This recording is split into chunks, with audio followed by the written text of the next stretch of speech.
տվյալ հարցի պատասխանը ինձ թվում է կհետաքրքրի բոլոր ինֆլուենսերներին, ովքեր նոր են սկսում կամ երկար կարիերա ունեն։ Օրինակ, արդեն 3-ից 5 տարի, 6 տարի կամ մի տարի զբաղվում ես ինֆլուենսինգով, բայց ունենում ես քո կյանքում երիտասարդ տղա, ընկեր, գուցե նշանած, ու ինչ-որ օր ինքը ասում է, դու դրանով պետք է չզբաղվես, ընտրում ես կամ ես, կամ մոդելինգը, արգելում է։ Եղել է քո կյանքում այդպիսի դեպք, ոնց ես դու այդ դեպքին տվել արձագանք, եւ ինչ խորհուրդ կտաս մնացած սկսնակ ինֆլուենսերներին, մոդելներին։ Շատ լավ հարց էր, կարծում եմ սա բոլորին կհետաքրքրի։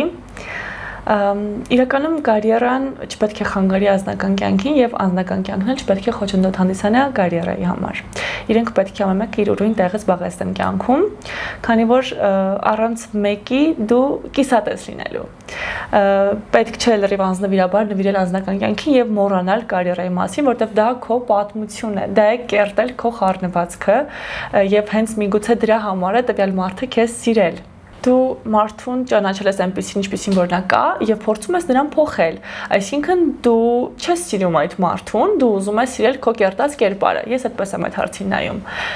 Եթե դու մարդուն ընտրում ես, դու արդեն պետք է համակերպվես իր աշխատանքի, իր տեսակի համար եւ սիրես այնպեսին, ինչպեսին որ կա։